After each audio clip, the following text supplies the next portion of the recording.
having meetings with Bill and Scotty Peterson, or Scotty Peters, not Peterson, Peters, who I absolutely love. Great coach, technician, stud. And he's with the Patriots now. And I remember him being like, hey, what are your goals and everything like that? And we just kind of gotten on a tangent. And he's kind of wired similar to me. Maybe I'm a little bit more talkative than him, but he's just, kind of that MMA wired guy. And I just remember him being like, saying all this different stuff. And I get to the point where I'm like, coaches had a lot of right guards that have been all pros, Pro Bowl guys. And who says I can't? And it really started with that confidence and that thought. And then I start practicing. I don't think, coach thought I was going to be very good. I remember, kind of going into the game, him sitting next to me the night before the game. And he was just like, look, man, whatever happens tomorrow, it's going to be okay. If I have to take you out in the second quarter or the third quarter, it's going to be okay. And, I'm just thinking I've started 16 games in the NFL, coach. I've been here, not week one, but I've been here, coach. And I just remember coming out, we get up absolutely obliterated by the Ravens, and I ended up having a good game. And it was just Bill started being like, wait, who the fuck is this guy? You know what I mean? And maybe that started his confidence with me a little bit more. I don't know. I don't think he ever had confidence in me, but it did kind of start with that, a little bit, maybe a minor bit of respect. But yeah, he's hard. He's hard on guys. He's very hard on guys. And, he also came into a room where you have Jack Conklin, Joel Bitonio. We get our first round draft pick with Jed. Starting center, JC Treader, who's been year 10, 9 or 10 at that point. Who's a great player, and who's the little pinky who doesn't know who the hell he is or where the hell he's been. So I think that coach really focused on me because I had to make the most of game. Jed had to make a lot of game because he was a rookie, but Jed was a first rounder. I was a 5th round draft pick who had been traded. So they didn't really trust I don't know. I think that he thinks I was a good player, but he was like, how good can he be? And how hard can I push him to see how far he can go? So I'll say this. I'm thankful for Bill Callahan, but he was a very difficult coach. Yeah, I remember talking to you about him back in 2021, and man, you got the sense back then it's a different. All offensive line coaches got something to them, right? You can go right down the list. Yeah. Even off the field, there may be one out there with the 49ers who has done a thing or two, and yeah, right.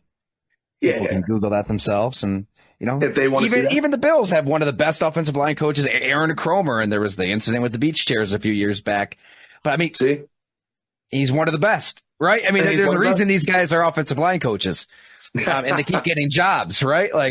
In a way, it's almost like NHL coaches. An NHL coach gets fired, but he's going to get hired right away, and he might even win a Stanley Cup the next year. I also feel as often you said it, offensive line coaches, you want someone who, no offense, is a little gritty. You know what I mean? That's the offensive line.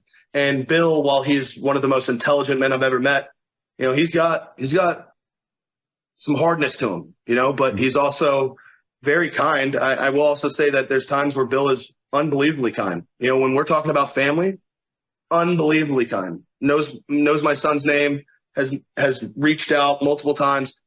It's just, it's also hey, when I was at my lowest, coach, I think you kept on pushing, when I was barely afloat. When was that? When was he really hard on you? He's been hard on me my entire career, and I'm thankful for it. But I remember 5 days after my son was born, sleeping in a hospital bed, and this might have been 2022. So I'd been going through injuries like a madman after playing every snap in 2021. So it was weird, very weird year. I think I'd just been paid in 2021 or 2022 or something like that.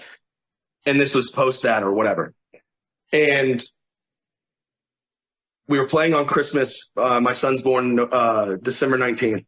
We were playing on the 24th. So 5 days later, I might have gotten one good night of sleep that entire week.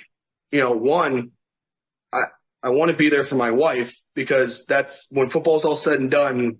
That's the person that I am still gonna, be focused on. No offense, football is going to be done. I'm not going to be worried about who the Mike linebacker is and what his tips and tells are, what the 3 technique does with his backside foot to see how much weight he has on his hand and what that means. I'm not going to be thinking about that anymore. I mean, thinking about how I can keep my wife happy and not spending all our money. No, I'm kidding. But you know what I mean? It's just like, hey, how can I What's the Starbucks order for Carly? Yeah, exactly. We got to rein in those Starbucks orders.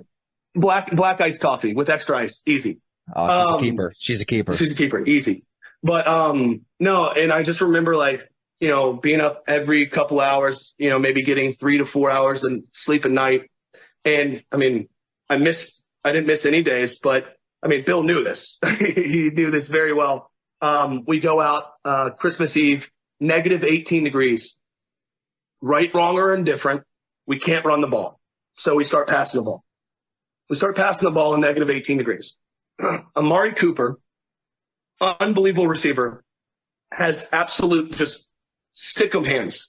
He's dropping the ball. His hands are frozen. It's impossible. And plus we're trying to pass block when, no offense, defensive linemen have to use their forearms, which is a little bit of a bigger piece of meat than your fingers trying to grab. So it's just getting into the problem. And I remember going into that meeting, and this was after even, I think 2 weeks, 3 weeks prior, my Achilles heel. My calf, I think I minor strained or something like that. So I'm coming back off that. And, I just remember him just being merciless, just tearing me down and being like, you're not giving any effort. You're not running after the plays. You're not doing this. You look soft. And it was just like coach, man, I'm with you, man. I want to play better too. And I wish that we ran for 455 yards and you would have been happy. We would have won by 21 points, but that wasn't the case. So why are we even pushing it more when, I do nothing but work hard for you, coach. I do everything I can. I do everything I can for this team. So I'm getting confused. I'm like, do I suck? Am I literally that lazy? Cause I take coaching as very serious. If coach says, hey, you're talking too much. Oh, shut the hell up. Hey, Wyatt, you're not running hard enough. All right, run harder. Hey, Wyatt, you're not getting length or your hips through the block. I'm going to do that, right? That's the coaching. And I think that it was very tough. And I think that, after that season, Bill in our exit interviews was basically saying that I'm not a very good player. And I'm like, thank you, coach. I appreciate you. Yes, sir. I mean, even after last year, I played 100% of the snaps. Actually, I didn't. Game 17, I was able to sit out for the first time in my career for a good reason, which was just an amazing feeling. So I played 98% of snaps, something like that. And I played more snaps than any other offensive lineman or I think guard in the league. I think we were averaging 75, 80 plays a game, and I played every game. So it's naturally going to happen. And it was just going into that meeting, I'm like, all right, Bill and I have come to a conversation. We're going to communicate well. And it was just why and I know why he does this. He's playing chess. We're playing checkers. But I will say this. Bill wanted me to work extremely hard in the offseason. And if he comes in saying, you're the GOAT, you're the greatest of all time, you're the man, he's afraid that I'm not going to work hard.